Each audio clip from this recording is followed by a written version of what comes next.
دوه درې څلور پنځه شپږ درېیم اووه اته نهه لس یولس دولس او دی هم 14 دا وخت سره بابا 14 او دی هم 14. السلام علیکم ورحمت الله وبرکاتو. قدرمن هیوادوالو، خدای دې وکړي چې تاسو به روغ وئ، جوړ وئ او د صحت کالي مو پر تن وي او روژه مو تر دا مهاله ښه راتېره کړې وي.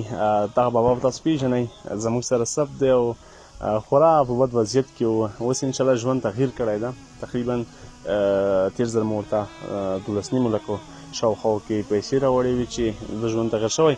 بابا څنګه یې؟ ښه یې؟ جوړې روژې سره څنګه یې؟ رضا کې ډېر نه ښه یم، شکر یار. بیخي ښه یې؟ بیخي ښه یم. کور کې سودا مودا خو شته انشاءالله؟ ګزاره کېږي، الله زموږ ده، الله درته رسوي. شکر شکر شکر. روژه څنګه ده؟ روژه خو انشاءالله ښه ده، یخه ده؟ داسې رضا ده چې سوړه ده. څه ساخلي ورکې ښه یې؟ بیخي الحمدلله. ملګري دي ښه دي. قدرمنو هیوادوالو، د دې ته مو یو ورور تقریبا 6,900 افغانۍ رالیږلي، یا به مو ورته وسپارم تر څو بابا د دې حق دی. خبره داسې ده که یوه افغانۍ هم وي د ده حق جوړېږي. دا که دته مو 12 لکه راوړې وي، دا هم د ده حق دی او چا ورته رالیږلي دي او ورته سپارم.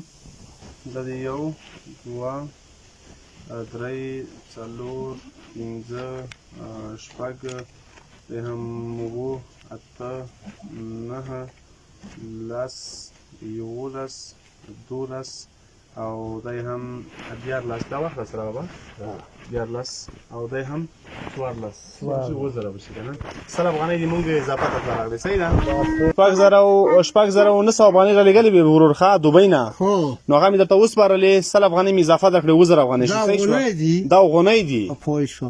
هغه چا چې کومه کړې ده دوا خو ورته کوي. الله الله زړونه ویر کړي، الله الله توفیق ویر کړي او ټولو مسلمانو ته ټول ته دا الله ډېر کړي. امین. قدرمنو هیوادوالو، ډېره مننه چې زموږ سره مرسته کوئ.